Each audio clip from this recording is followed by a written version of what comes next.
उनमें OBC SC ST का जरा सा भी सम्मान है तो तुरंत अमित शाह को बर्खास्त। बीजेपी का जानते हैं क्या नाम है? फुल फॉर्म बहुत बड़का झूठा पार्टी। तो आईएएस पीसीएस बन के भी लोगों की मदद कर सकते थे, लेकिन राजनीति ही क्यों चुना? ऐसा है कि आईएएस पीसीएस बनने के बाद जो है मैं अपने लोगों की मदद नहीं कर पाता, मैं दूसरे लोगों की मदद कर पाता, दूसरे जिले में जा पाता। अमित शाह का बेटा जो है वो बीसीसीआई का सचिव हो गया, आईसीआई का सचिव हो गया, आईसीसी का सचिव हो गया, उसका अध्यक्ष हो गया। वो कितना क्रिकेट खेला हुआ है, उसमें नहीं परिवारवाद है। वो रोजगार पे बात नहीं करेंगे, वो आपको भ्रष्टाचार पे बात नहीं करेंगे, वो विकास पे बात नहीं करेंगे। जिन बातों को लेके बीजेपी सत्ता में आई थी उसमें से क्या एक भी बात करती है उस टॉपिक? भाई घोड़े का रेस गधे से कराओगे आप एक काम करिए, कभी आप हमारे साथ जो है प्राइमरी स्कूलों में चलिए और वहाँ पता करिए कि किसके कितने बच्चे उस प्राइमरी स्कूल में पढ़ रहे हैं। हम तो कहते हैं ना, शिक्षा एक समान कर दीजिए। जो राजा का बेटा पढ़ता है वही जो है किसान का बेटा पढ़े, शिक्षा एक समान कर दीजिए। ये कब होगा?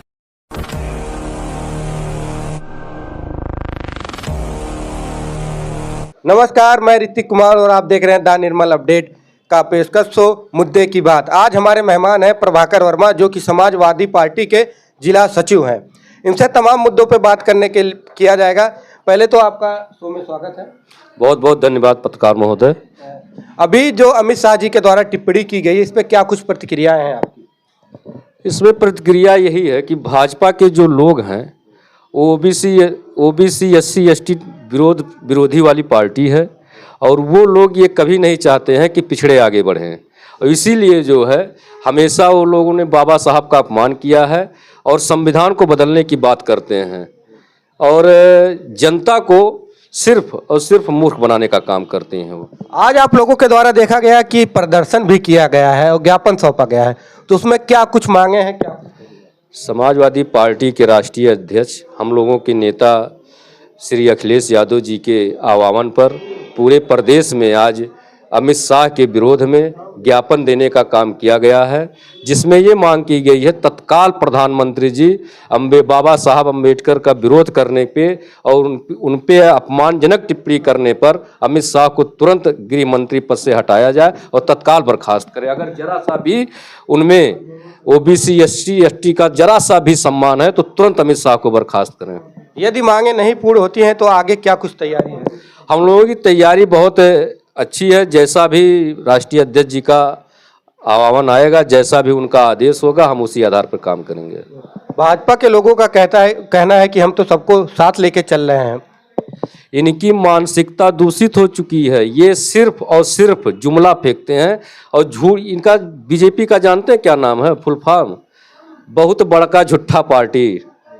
तो ये सिर्फ झूठ बोलते हैं। ये सिर्फ जब इनको वोट लेना होता है तब ये दलित के घर जाएंगे, ओबीसी के घर जाएंगे और जो है उनके बर्तन में नहीं खाना खाते हैं। उनका कहना है हम दलित समाज से राष्ट्रपति बना दिए हैं।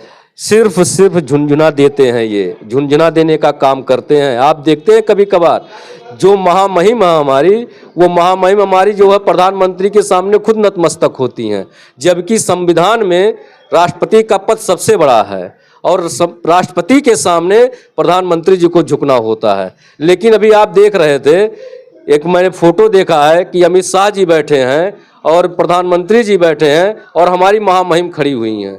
ये दलित का जो है कितना बड़ा सम्मान करते हैं, इसी फोटो से पता चलता है। ये सिर्फ झुंझुना देते हैं समाज को और कुछ नहीं करते हैं।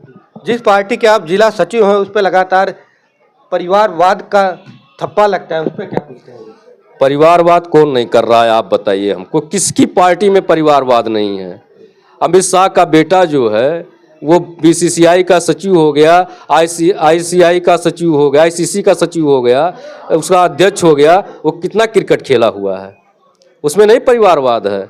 अब अनुराग ठाकुर के पिताजी भी तो भाजपा के नेता थे। ज्योतिरादित्य सिंधिया क्या है, उनके पिताजी नहीं थे? आपके राजनाथ सिंह के राजनीति को लेकर सपा पे परिवारवाद का तो सब लोग तो राजनीति कर रहे हैं। और जो है हम लोग जनता के बीच में जाते हैं, जनता हमको वोट देती है, तब हमारे जो है नेता लोग आगे आते हैं। जनता वोट नहीं देगी तो कौन हमको चुनेगा, कौन हम पद पे आ जाएंगे? जब जनता हमको चुनती है तब ना हम आते हैं। लेकिन बाबा साहब ने कहा था कि हमने रानी का ऑपरेशन कर दिया, समझ लीजिए अब राजा का बेटा राजा नहीं बनेगा।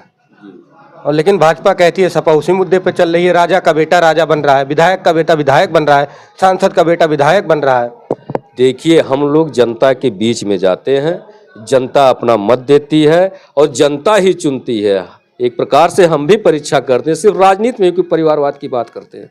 डॉक्टर का बेटा डॉक्टर नहीं होता है, आईएएस का बेटा आईएएस नहीं होता है, उसमें तो नहीं लोग कहते हैं। राजनीति में सबसे ज़्यादा लोग कहते हैं। अभी आप पत्रकार महोदय हैं, पत्रकारिता में कम जो है वो चल रहा है परिवारवाद। आप बताइए, पत्रकारिता में कितने ज़्यादा ओबीसी SC ST के लोग हैं, कितने % हैं? उन्हीं के परिवार के लोग तो हैं। तो ये सिर्फ जो है एक झुनझुना देने का काम है। वो आपको रोजगार पे बात नहीं करेंगे, वो आपको भ्रष्टाचार पे बात नहीं करेंगे, वो विकास पे बात नहीं करेंगे। जिन बातों को लेके बीजेपी सत्ता में आई थी, उसमें से क्या एक भी बात करती है उस टॉपिक पे? वो सिर्फ जो है मुद्दे को बहकाना जानती है और लोग उसी में उलझ जाते हैं। अगर आज जो है हम लोग बात करेंगे जनहित की, जब हम बात करेंगे जनगणना की, जाति जनगणना की, तो वो मंदिर मस्जिद की बात करने लगते हैं, वो कभी मुद्दे की बात नहीं करते हैं। और एक तरफ आप लोग जातिवाद का विरोध करते हैं और एक तरफ जातीय जनगणना की बात करते हैं, ये कैसा है? जातीय जनगणना कराना सबसे ज़्यादा जरूरी है, ताकि पता चले किसके हिस्से का कौन कितना खा रहा है। ये भी तो जरूरी है कि ये नहीं जरूरी है? कोई मान लो 4 रोटी है, कोई अकेले 4 रोटी खा जा रहा, कोई आधी रोटी नहीं पा रहा उसमें से।